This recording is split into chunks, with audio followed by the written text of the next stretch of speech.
And we're back home half of the fourth. Arizona State leads Stanford 8-6. As Andrew Snow will lead things off for Arizona State. As the fourth inning is where Arizona State really woke up last night. They were retired in order in the first 3 innings and then went on a barrage, scoring 8 runs the rest of the game. So we'll see if Arizona State, little different scenario today as they've scored 8 in the first 3. So kind of a reversal. We'll see if the offense can continue the hot hitting. And Andrew Snow is a good guy to lead it off. That pitch is wild, bounces high off the pad of Handley, and the count is 3 balls and no strikes. Yeah, so Snow can sit back, wait for his pitch here. And he will. He didn't even bother to get in his batting stance there. Snow very casually watches strike 1 and still a good hitter's count. 3 balls, 1 strike. For Snow, like we've talked about, he's in there because of his bat. And he takes strike 2 on the outside corner, and now the count is back to full. And we saw the keys for Arizona State yesterday. In the 5 straight innings they had a run, they got their leadoff runner on. Different story here tonight, but Snow lines that one past the diving third baseman, a leadoff single for Andrew Snow. And here come the Devils. Offensively, already 8 runs. Trying to extend on that here in the bottom of the 4th. Andrew Snow has really come on in short notice and become an instant impact player on this series. Again, entered in yesterday in the 7th inning, the 3rd inning, rather. And since then, he hasn't looked back. Has been swinging the bat, waiting for his pitches, even staying patient at the plate. Didn't have a hit during the entire Oregon series, but playing well now against Stanford. And so now it's Taylor Lane, a pretty good guy to bring up. Singled back home in the 1st inning. He's 1 for 2. He's been hitting the ball really well lately, batting .529 over the course of a 5-game hitting streak for him. So Hanowich deals. This is flown out to the right side, drifting over and making the catch is Wolf. And back to first base goes Snow, so a harmless fly ball for the first out. Yeah, for Taylor Lane, just in the last couple weeks or so, the Sun Devils have really started to see glimpses of what he was like in Northwest Florida State when he just tore up the scene offensively. And they'll hope that he can develop to be a 300 hitter come next year and be a big pivotal piece of the middle of the Sun Devil lineup. So now it's Lyle Lynn. We touched on him last time. It's no longer Linsanity. It's just expected. Snow is running. It's a hit and run, and it works to perfection. Lyle Lynn through the right side. Snow will get all the way to third base. And a bit of smart baseball that time for Arizona State. Runners on the corners, 1 away. Second hit of the game now for Lyle Lynn, a good piece of hitting. It didn't cost Andrew Snow a bag, but he had to slightly halt his run as he had his head digging towards first. He heard Lyle Lynn make contact, just had to check and make sure it wasn't a line drive, and he had to scamper back to first base. But that is exactly how you drop a hit and run. Second baseman drifting over towards the bag with the steal on, and you hit it right where he used to be. Beautiful baseball there for the Devils, and a chance to tack on to this 8-6 lead. 1 away in the home half of the 4th. It's now Hunter Bishop, and Bishop a huge hack, swinging and missing at strike 1.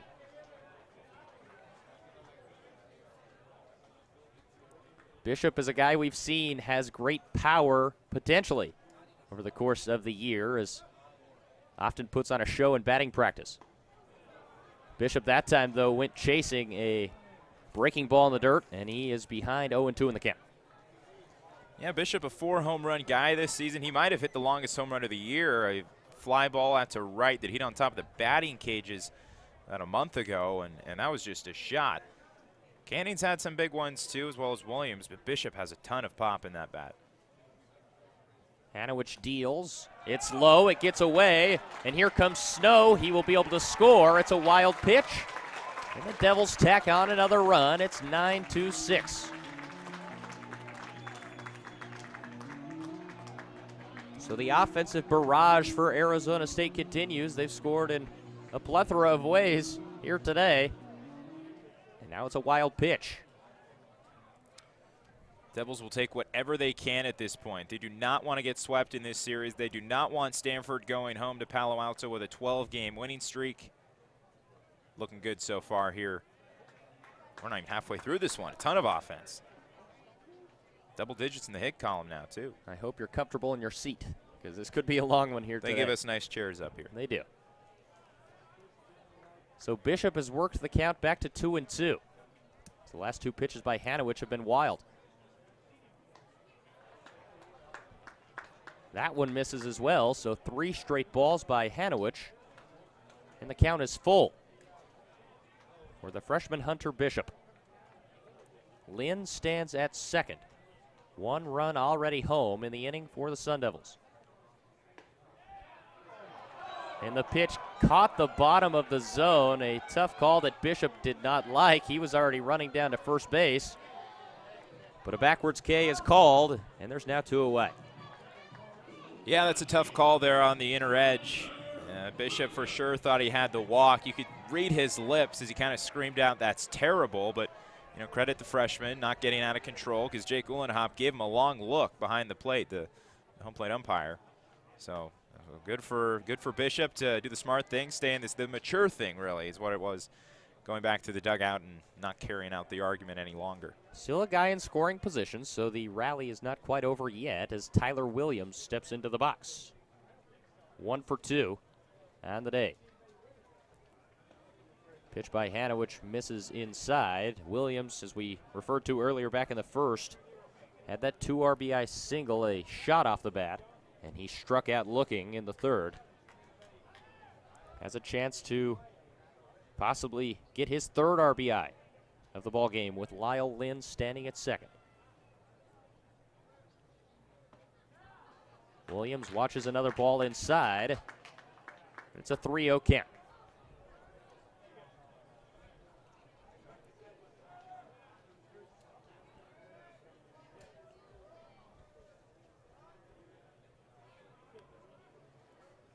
Hanowich deals. Williams swings, and it's foul into the dugout. So swinging on a 3-0 count was Tyler Williams there. Still in a good count, though. A good spot for him. 3-1. A runner at second base with 2 outs in the bottom of the 4th.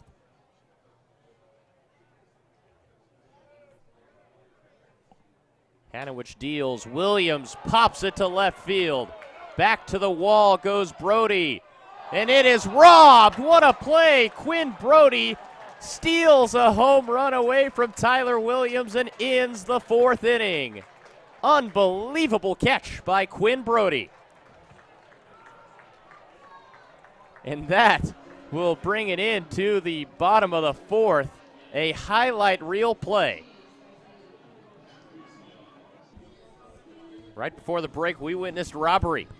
Tyler Williams had the distance and was ready to extend this lead and take control of the home run lead on this team. Yeah. Would have been his 6th, but Quinn Brody, the left fielder for Stanford, he's been great with the bat. Well, he just outdid all that with an incredible robbery in left field. Yeah, what can you say as Duke Kinnaman digs in to start the inning? And Jack Klein, that is, a single through the left side to lead off the 5th for Stanford. So you got to think, after a catch like that, a little bit of momentum possibly for the Cardinal. And they lead off the 5th inning, still only down 3 runs, and as many hits and runs we've seen, this game is still obviously a long ways to go. Yeah, good call, Jack Klein. Yeah, starting out the inning. Kinnaman ending that 4th for Stanford. But yeah, what a play by Brody to end the bottom of the 4th for ASU. Williams had that home run, and Brody's the guy that's just been making spectacular plays on both sides of the ball this year. An inside the park home run just on Tuesday against San Jose State. Now a robbery here in the 5th, or excuse me, on the game 3 of this series. And so Higgins, a breaking ball that really was a hanger. But Brandon Wolf, who's up to bat right now, checked his swing. He went around. And so the count is 0-2. We talked about it earlier. Connor Higgins working very quickly. And that well high as Lynn, the catcher, had to stand up to catch it. And it's a 1-2 count.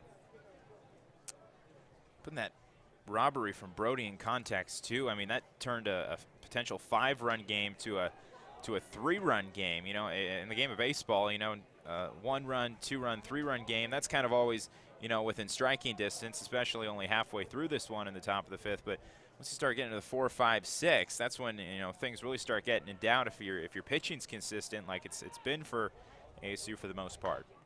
Wolf now fouls it off to the left side. And the count is 1-2. Went to Bishop Gorman High School. We talked about it last night. Very good athletic program in Las Vegas, Nevada. From Bishop Gorman to Stanford. And Wolf now looks at ball 2 high. As Higgins has done a pretty good job for Arizona State, trying to continue to work through a few bumps here and there. 2 2/3 innings so far for him. He deals once again, and it's once again fouled off. So the count remains at 2-2. Klein stands at first. He led off this inning with a single through the left side. And just 1 earned run to Higgins' record so far through 2 1/3, but you can never underestimate this Stanford offense. We saw just how quick they can put runs on the board yesterday with 8 in the first 2 innings. They put a 5 spot on the board in the second yesterday, and as long as Connor Higgins keeps locating and mixing the speed as he's done well today, ASU will be okay. It'll be that final couple innings where Tracy Smith will likely have to go to the bullpen again, where this game could really be determined.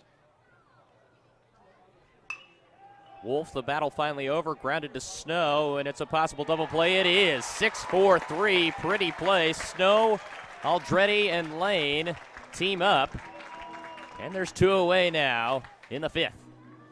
A pretty barehanded play by Aldretti on the flip from Snow. Oh yeah, you could tell he was pumped about that one. That might be, I think that's the first barehanded turn he's had all season.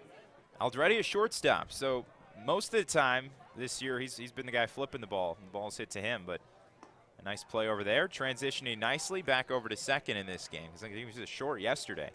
Those middle infielders, you know, they just relish those opportunities to create the highlight reel play. The barehanded catch on the flip. So 2 away now, as that was a very big play for Arizona State, and in steps Maverick Handley. He's walked in both appearances so far here as he grounds it up the middle. Snow catches it on a 2-hopper over to first base, and the inning is over. So a nice job settling down by Connor Higgins after a leadoff single. No damage done. The score remains 9-6. We'll head into the home half of the 5th inning.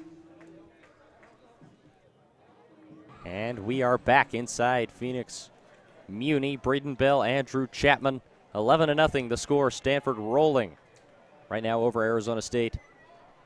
Andrew Somerville's also been rolling, retired the first 9 batters he's faced, and will take on Gage Canning now to lead off the bottom of the 4th. Yeah, if you're a Sun Devil hitter in the inning, you just have to go up to the plate, just mindset, get a ball on the ground, hit one into shallow outfield, just try and find a gap somewhere. And Canning lifts this one high into the air. Stretching back is Klein to the wall. It is gone. Goodbye, baseball. Gage Canning. He says, forget the gap. I'm going over the wall. A home run for Gage Canning to lead off the home half of the 4th. And Arizona State is on the scoreboard. What a power swing right there from Canning. Lifted that one high in the air, got every bit of the wind that he could, and hit that one to the pretty much deepest part of the ballpark. That was over a 400-foot home run for Gage Canning.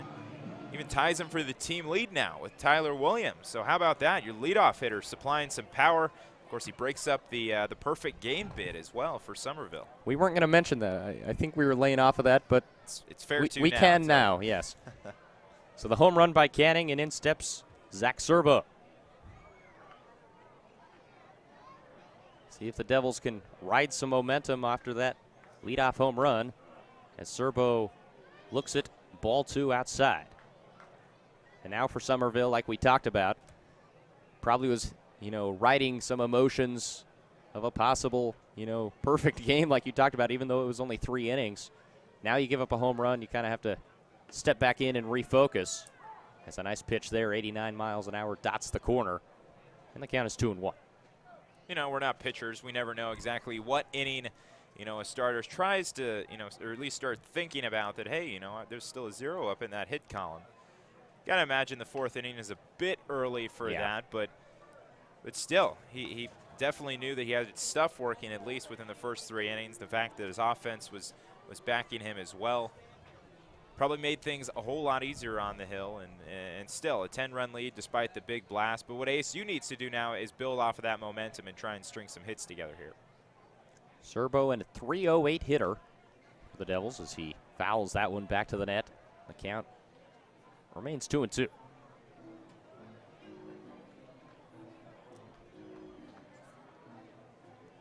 Serbo, one of the guys that Tracy Smith talked about, really trying to stay more patient in at-bats this year, take more pitches, and find his ideal pitch. Oh, wow. Big looping curveball that time by Somerville, just missed. Says home plate umpire Randy Sutton, and the count is now full 3-2. But an impressive dangling curveball there at 70 miles an hour. The full count. That one's fouled back right towards us. Barely missed us. We remain safe, and the count remains 3-2. And that was probably coming at you before me. That just missed our nice broadcast reflexes, booth. though, by you, Andrew Chapman. I know you guys can't see it in the broadcast booth. I put the hands up to protect you. I appreciate it. It's the partner's code. 3 balls, 2 strikes, as Serbo will step out, gather himself.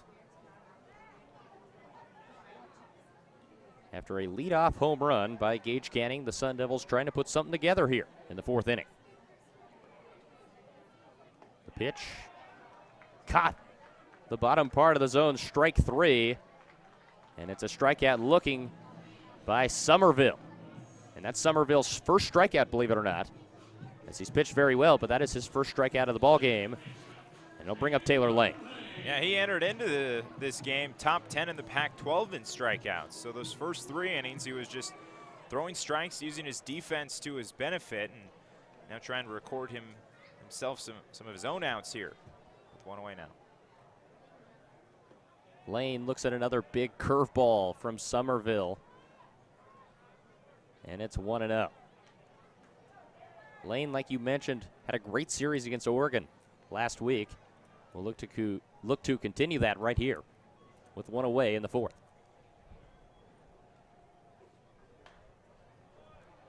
This one lazily over the dugout, fouled away. And it's a 1-1 count to Taylor Lane.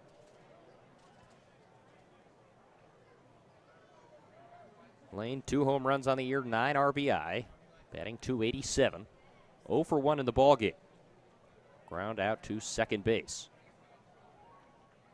The 1-1 pitch fouled off once again. Pretty sure that got a nice piece of Handley, the catcher for Stanford, but those catchers, they're so tough. Didn't even phase him a bit. 1 ball, 2 strikes.